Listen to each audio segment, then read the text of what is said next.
오늘 처음 서연교회 예배에 제가 와서 말씀을 전하게 되었는데요. 영광으로 생각합니다. 우리 서연교회가 여러분들 알고 계실지 모르겠지만 교단에서 굉장히 잘 알려진 좋은 교회, 건강한 교회로 저는 그렇게 듣고 있습니다. 특히 그 담임 목사님 좋으신 분이시고 또 원로 목사님을 좋은 원로 목사님 모시고 있는 교회로도 제가 듣고 있습니다.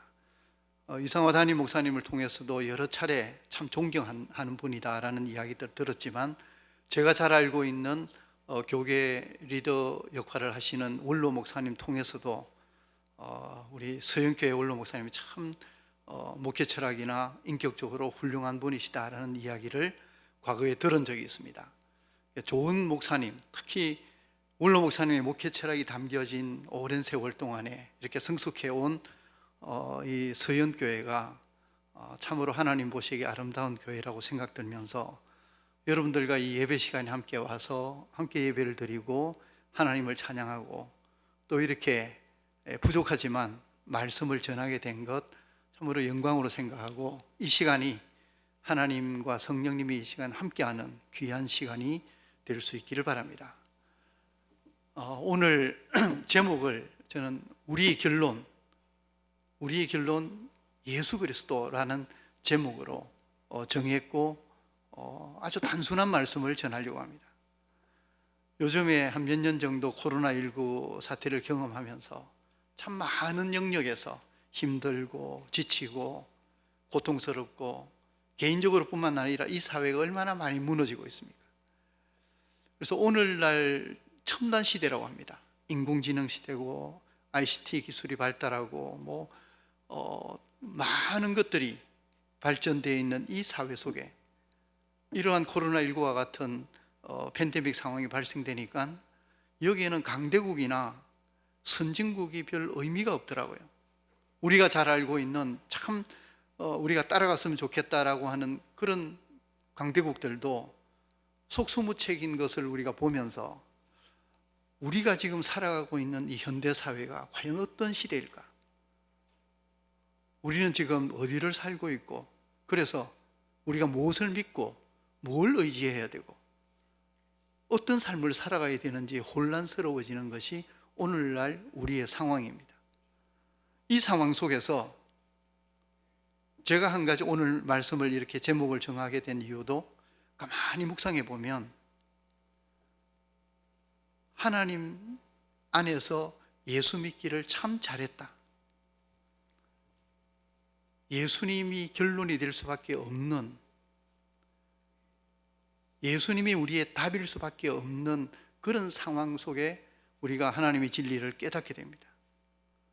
그래서 생각해 보면 생각할수록 예수 믿기를 참 잘했구나 하는 마음이 들게 됩니다. 재작년에 코로나가 이제 막 한참 유행하기 시작할 때 저도 이유가 없이 특별히 진료를 해도 어디 안 좋은 데가 발견이 되지 않음에도 불구하고 몸이 한 달, 두 달 정도 안 좋았습니다. 그래서 굉장히 고통스럽게 힘들게 지내고 있는데 우연히 재작년 6월쯤인가에 기독교 방송을 듣게 됐어요. 그때 높은 뜻 승리교회를 개척하신 김동호 목사님의 인터뷰가 나오더라고요. 그 인터뷰를 들었는데 김 목사님이 폐암이 걸려서 수술을 받았습니다. 폐 일부를 절단을 했죠. 그래서 여러 차례 항암 치료를 하게 되었는데, 그때 그 인터뷰에서 힘겹게 암투병을 했던 그 시기가 자기 목회 인생, 전 인생을 통틀어서 가장 최고의 전성기였다라고 말씀하셨습니다. 가만히 앉아있기도 힘든 그러한 어려운 항암 치료 중에 여러 가지 그 치료 중에 2번이나 혼절을 하셨다 그래요. 그 정도로 힘든 고통 속에서 하나님 안에서 자신이 새롭게 발견되어졌다는 겁니다. 그러면서 그 경험을 이렇게 표현하고 있습니다. 지옥 같은 항암, 천국처럼 행복했다. 제가 그 글귀를 듣는 순간에 참 제 자신을 돌아보게 되고 하나님을 다시 한 번 더 생각해 보게 되었습니다. 지옥 같은 항암 치료라고 하는 그것과 천국이라는 것, 도무지 병행될 수 없는 이 두 가지가 예수 그리스도 안에서, 하나님 안에서 하나가 되더라는 거죠. 우리도 그렇게 고백을 할 수 있을까? 고통스럽고 힘든 우리의 삶 속에, 그러나 우리가 천국을 산다, 그것이 우리 복음의 비밀이고 신앙의 비밀이라고 생각합니다. 우리가 자주 부르는 찬송 중에 내가 매일 기쁘게 순례의 길 행함은 이라는 찬송이 있습니다. 여기서 기쁨이라는 표현과 순례길이라는 것은 사실은 같이 갈 수 없는 내용이에요. 왜냐하면 오늘날 우리가 순례길 그러면 여행을 생각할 수 있습니다. 여행은 즐겁죠. 근데 이 당시에 성지 순례를 한다, 순례길을 떠난다는 것은 매우 위험하고 고난의 길이라는 거죠. 구약 성경에서 이야기하는 사회적 약자가 누굽니까? 고아, 과부, 외국인, 나그네.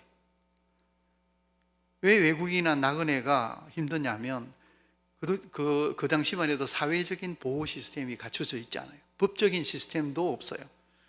누가 강도를 만나더라도 범인을 찾아준다든지 거기에 대한 대책을 세워준다든지 복지 서비스를 준다든지 이런 게 전혀 없었기 때문에 자기를 보호해 줄 수 있는 동네, 친척, 시족, 부족을 떠나버리면 그 어떤 것도 자기를 보호해 주지 못하는 시대였다는 거죠. 그래서 그때 순례의 길을 간다.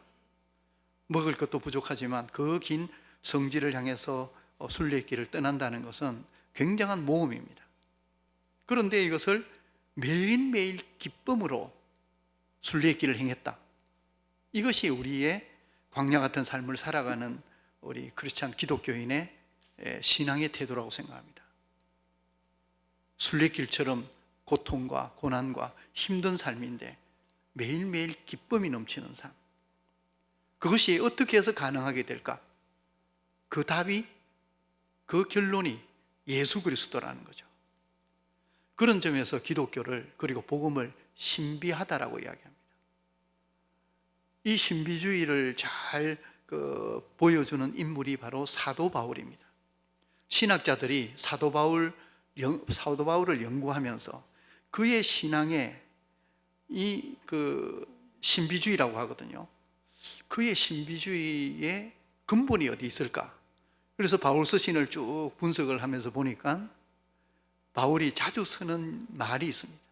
그게 in Christ, 그리스도 안에서.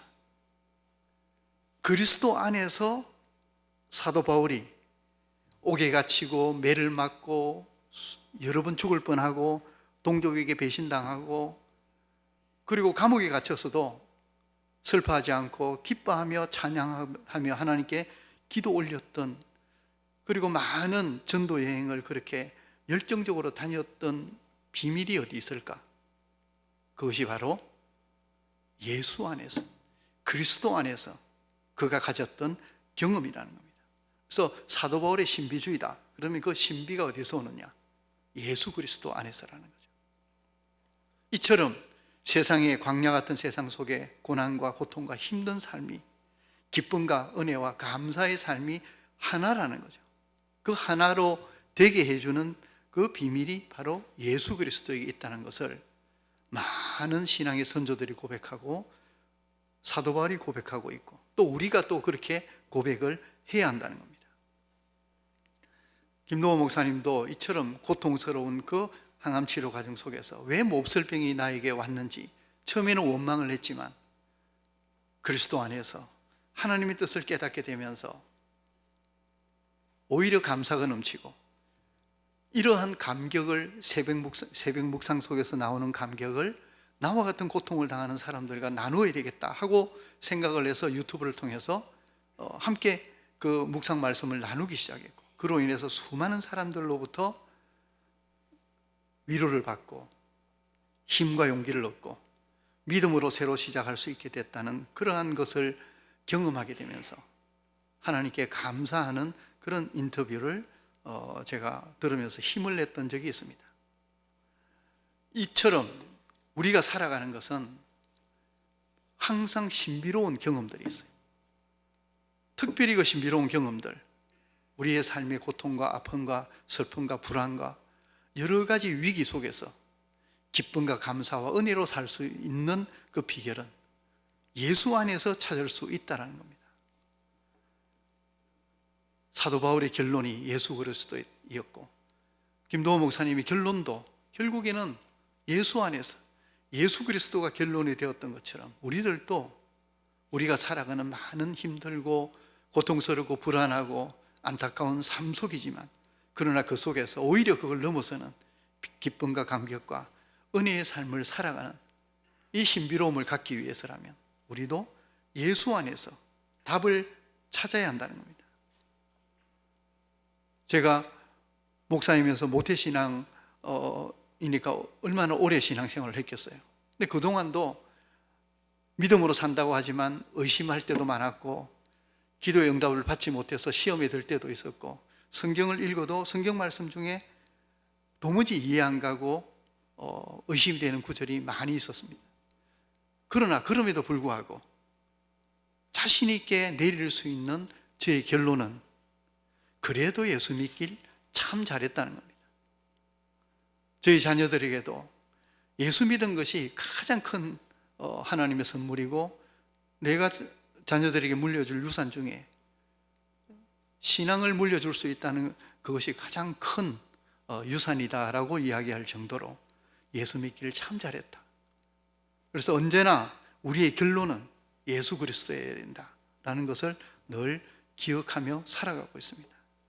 특히 오늘날과 같이 얼마나 우리 인간이 무력합니까? 아주 눈에 보이지도 않는 그 바이러스, 그 많이 축적된 과학기술과 의료기술, 사회 시스템, 발전된 그런 시대를 살아가지만, 우리 인간의 문제, 자연의 문제를 이렇게 해결하지 못하고 기후재난이 일어나고 사회 전쟁을 멈추지 못하게 하고 사회에 많은 고통과 아픔들이 여전히 있게 하는 것, 이 속에서 우리가 어떤 답을 찾아야 합니까? 그게 바로 예수 그리스도라는 거죠. 오늘은 예수 그리스도가 우리에게 우리 삶의 결론이 되어야 될 이유 4가지만 말씀드립니다. 예수 그리스도를 결론으로 이끌어내는데 제가 억지를 부리거나 뭐 이상한 논리를 가져오거나 그러지 않습니다. 이 4가지는 저와 여러분이 어릴 때부터 그냥 상식적으로 잘 알고 있는 너무나 당연한 내용들입니다. 우리가 잘 알고 있는 내용들이지만 그것을 다시 한 번 더 되새겨보면, 그래, 우리 결론은 예수 그리스도지 라는 결론에 충분히 도달할 수 있을 거라는 겁니다. 많은 이유들이 있겠지만 4가지만 함께 생각해 보고자 합니다. 첫째는, 예수 그리스도가 우리의 결론이 되어야 될 이유가, 주님은 가장 고통스러울 때 나와 함께 하시는 분이시기 때문입니다. 성경에 가장 아름다운 말이 있다면 저는 그것을 임마누엘이라고 선택하고 싶습니다. 임마누엘, 하나님이 우리와 함께 하신다. 이게 평범한 말 같지만 이건 굉장히 놀라운 말입니다. 부족하고 죄 많고 실수하고 금방 하나님을 열심히 믿겠다고 하면서도 돌아서면 하나님을 마음을 아프게 하고 죄를 짓게 되는 정말 벌레와 같은 부족한 저희들입니다. 그런데 이러한 우리를 하나님이 함께 하시겠다, 이게 우리로 하여금 소망을 갖게 하고 힘을 얻게 하는 겁니다. 아무것도 아닌 비천한 우리와 함께 하시기 위해서 높은 보좌를 버리고 이 낮고 천한 이곳에 오신 그 주님이 우리와 함께 하시겠다, 이만큼 놀라운 사랑의 고백이 어디에 있고 이만큼 기가 막힌 은혜가 어디 있습니까? 그래서 우리가 예수 그리스도를 결론으로 삼는 이유는 임마누엘, 그 주님이 나와 함께 하신다. 언제 함께 하시느냐? 오히려 내가 잘 나가고 잘 먹고 잘 살 때보다 내가 고통스럽고 아무도 돌아보지 않고 나를 사람들이 가치 없다고 하고 이제는 저 사람은 끝났으라고 할 그때 절망과 고통, 그 순간에 가장 우리와 가까이에서 함께 하시고 우리와 동행해 주시는 분이시라는 겁니다. 빌립보서 2장 6절 이하에 보면, 그는 근본 하나님의 본체시나 하나님과 동등됨을 취할 것으로 여기지 아니하시고 오히려 자기를 비워 종의 형체를 가지사 사람들과 같이 되셨고 사람의 모양으로 나타나사 자기를 낮추시고 죽기까지 복종하셨으니 곧 십자가에 죽으심이라. 왜 이렇게 하실까? 우리와 함께 하시기를 즐겨하시기 때문입니다. 우리가 가장 힘들 때, 고통스러울 때 누가 나와 함께 하겠습니까? 그래서 예수 그리스도를 우리가 택해야 한다는 겁니다. 두 번째, 우리의 결론이 예수 그리스도여야 되는 이유는 주님은 오래 참고 기다려주시는 분이기 때문입니다. 아마 부모로서 자녀를 키워본 분들은 다 아실 거예요. 부모가 된다는 것이 얼마나 힘든지. 아무리 사랑스러운 자녀도 말썽을 부리고 마음이 안 들고 정말 짜증나고 어떨 때는 심지어 내가 이 애를 왜 낳았지? 라는 생각이 들 때도 가끔씩 있다라는 거죠. 이런 걸 생각하면 우리가 참고 기다려준다는 것 쉽지 않습니다.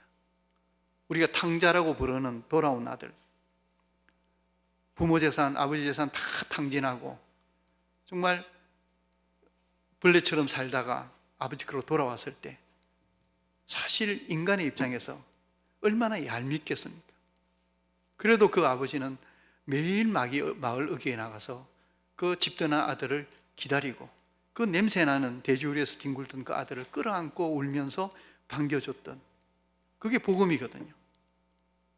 우리 하나님은, 우리 주님은 이렇게 우리를 참고 기다리시는 분입니다.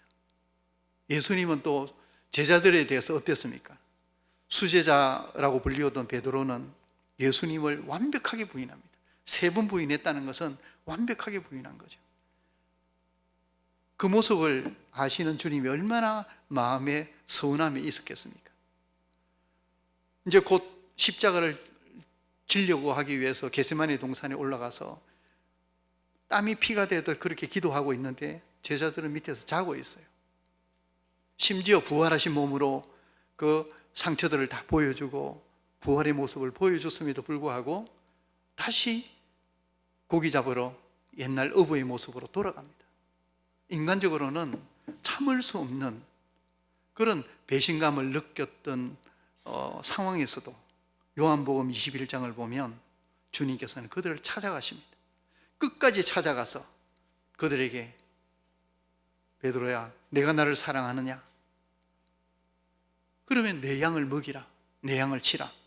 다시금 복음의 소명을 맡겨주셨다는 거죠. 이런 모습을 생각할 때 이런 분이 세상에 또 있을까? 그런 점에서 우리를 끝까지 오래 참고 기다려주시는 그 주님이 우리의 결론일 수밖에 없다라는 겁니다. 세 번째는 우리의 예수님은 최고의 사랑을 보여주신 분이기 때문입니다. 스바냐서 3장 16절 이하를 보면 참 놀라운 표현이 담긴 성경 구절이 있습니다. 한번 그 화면을 보시면 제가 봉독하겠습니다. 너의 하나님 여호와가 너의 가운데에 계시니 그는 구원을 베푸실 전능자시라. 그가 너로 말미암아 기쁨을 이기지 못하시며 너를 잠잠히 사랑하시며 너로 말미암아 즐거이 부르며 기뻐하시리라 하니라. 이 말씀이 바뀐 것 같아요. 우리가 오히려 이렇게 주님을 사랑하고 고백하고 해야 되는데 우리 주님이 어떤 분이신가? 전능하신 분이세요. 전능자라고 하는데 그 전능자이신 주님이 아무것도 아닌 이 미천한 죄로 가득 찬 우리들을 보면서 너로 말미암아 내가 기쁨을 이기지 못한다, 너 때문에 내가 기쁨을 억누르지 못하겠다 하실 정도로 우리를 향한 최고의 사랑을 보여주신 분입니다. 우리가 잘 아는 나 같은 죄인 살리신 어메이징 그레이스라고 하는 그 찬송을 우리 모두가 잘 알고 있습니다. 가사는 간단한 것 같아도 나 같은 죄인 살리신 주원의 놀라워, 이 표현에 얼마나 많은 작사한 사람의 마음이 담겨져 있을까요? 나 같은 죄인 살리신 주 은혜 놀라워, 잃었던 생명 찾았고 광명을 얻었네. 큰 죄악에서 건지신 주 은혜 고마워. 나 처음 믿은 그 시간 귀하고 귀하다. 예수 믿은 것이 얼마나 귀한지, 얼마나 놀라운지 아직도 이해가 안 되는 겁니다. 주님의 사랑을 이해하지 못하고 늘 그 찬송을 신기해하면서 살아가는 것이, 그게 복음을 따라 사는 사람의 모습입니다. 그러니까 매일매일 감탄이 나오고 감사가 나오고 찬양이 끊이지 않게 되는 겁니다. 주님이 우리에게 보여주신 사랑은 그냥 지나가는 사랑이 아닙니다. 흔히 볼 수 있는 사랑이 아닙니다. 온 인류 역사를 통틀어서 어떤 종교를 다 합쳐보더라도 십자가의 그 사랑만큼 위대한 사랑은 없다는 것을 우리가 생각할 때 우리의 결론이 무엇이 되어야 되겠습니까? 이렇게 혼란스럽고 고통스럽고 불안하고 절망스러운 상황에 처할 때 우리의 결론이 무엇이 되어야 하겠는지 분명히 성경은 우리에게 알려줍니다. 예수 그리스도여야 된다는 거죠. 마지막으로 한 가지 더 말씀드리겠습니다. 왜 우리가 예수 그리스도를 우리의 삶의 결론으로 삼아야 할 것인가? 그것은 바로 죽음을 넘어 부활의 소망을 우리에게 주셨기 때문입니다. 주님이 우리에게 주신 많은 선물들이 있습니다. 그 선물 중에 최고의 선물이라면 아마 부활의 소망입니다. 여러분은 부활의 소망과 바꾸고 싶은 것이 있습니까? 그에게 로또에 당첨되는 것과 부활의 소망을 바꾸고 싶은 분이 계십니까? 참 어리석은 분이죠. 몇십 년 잘 살아가는 것과 영원한 삶을 누리는 것, 비교할 수 없는 이 소망을 우리에게 주신 것, 그러니까 우리는 주님을 선택해야 합니다. 에스더 왕후가 왕 앞에 나아갈 때 죽으면 죽으리라는 그러한 다짐과 고백을 하게 됩니다. 죽으면 죽으리라.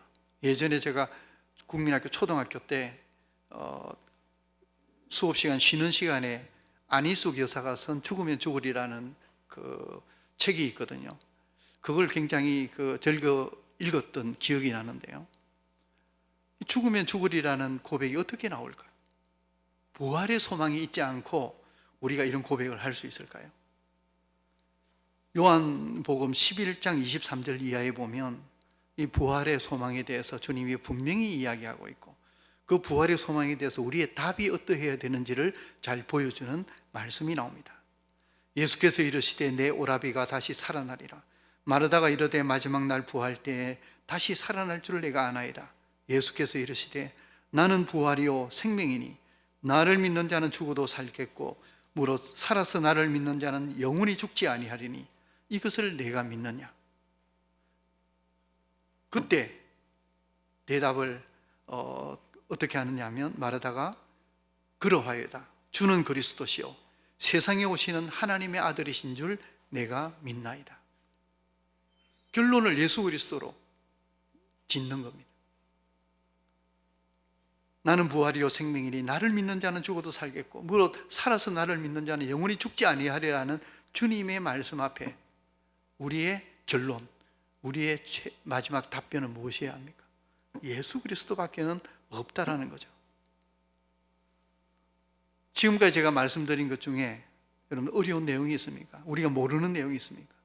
너무나 당연하고 잘 알고 있는 내용임에도 불구하고 우리의 삶의 선택과 우리의 마지막 결론을 예수 그리스도 두지 못하고 세상의 백이라든지 세상의 방법이라든지 세상을 의지하거나 다른 것들을 찾는 때가 많이 있다는 거죠.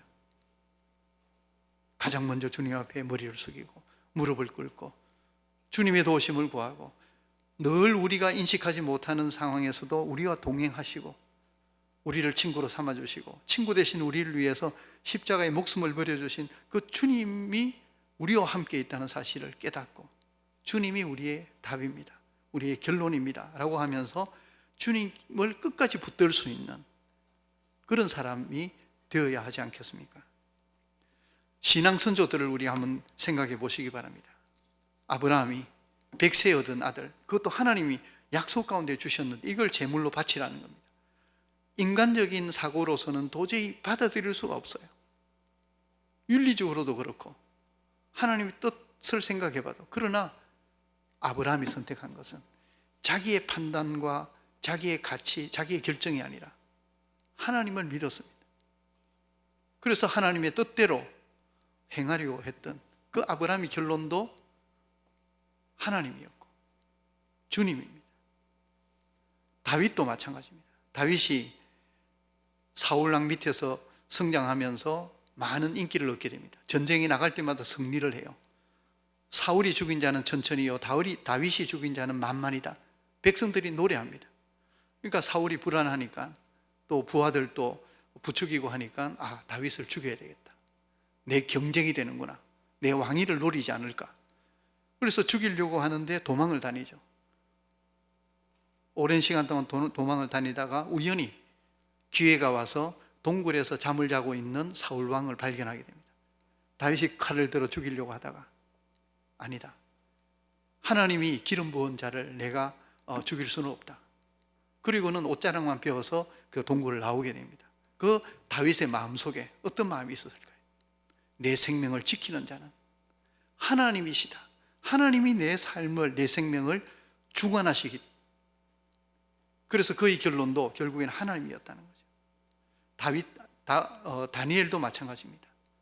바빌론 포로로 끌려가서 그 신하들은 왕에게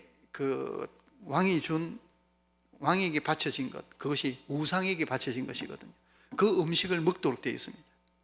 산의 진미가 펼쳐져 있는데 그것을 거부했거든요. 거부했을 때 그때 다니엘 1장 8절을 보면 다니엘은 뜻을 정하였다는 그 자체가 본인이 결론을 그렇게 내렸다는 거죠. 고민하다가 그래, 내 결론은 하나님이다. 뜻을 정하여 왕의 음식과 그가 마시는 포도주로 자기를 더럽히지 아니하리라 하고 그것을 환관장에 구해서 결국에는 인정을 받게 된 것을 우리가 기억합니다. 탕자의 결론도 마찬가지입니다. 돼지우리에서 배고픔을 못 이겨서 쥐염 열매를 먹으면서 그가 떠올렸던 것, 아버지 집에 종이라도 좋으니 아버지께로 돌아가자. 아버지께로 돌아가자라는 거기에서부터 그의 삶이 바뀌게 됩니다.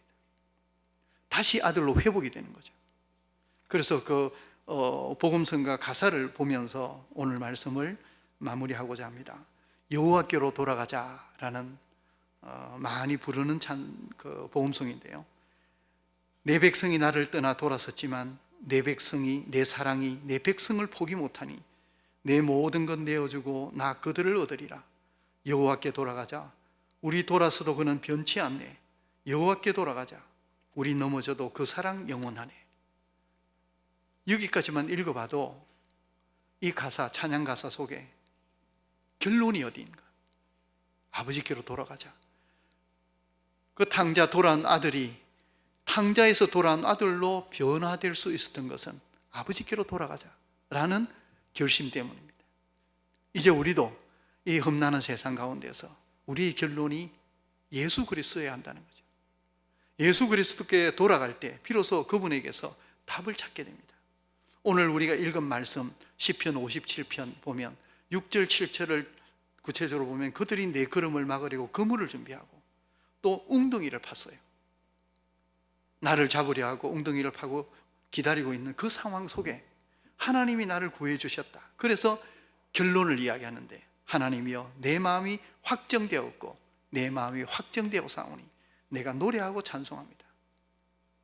이 시편 기자의 오늘 우리가 읽은 본문의 시편 기자의 결론이 바로 내 마음이 확정되었습니다. 오직 하나님만이 나의 결론입니다. 마무리하겠습니다. 저와 여러분, 이 힘든 세상 속에 이 위기의 그 현대사회를 살아가는 이 삶 속에 여전히 우리를 괴롭히는 질병과 가난과 관계 상실과 우리의 삶의 모든 문제들 속에 우리가 예수 그리스도 외에 다른 결론을 찾을 수 있겠습니까? 오직 주님을 우리의 삶의 결론으로 삼고 주님을 끝까지 붙들고 살아가는 저와 여러분이 될 수 있기를 바랍니다.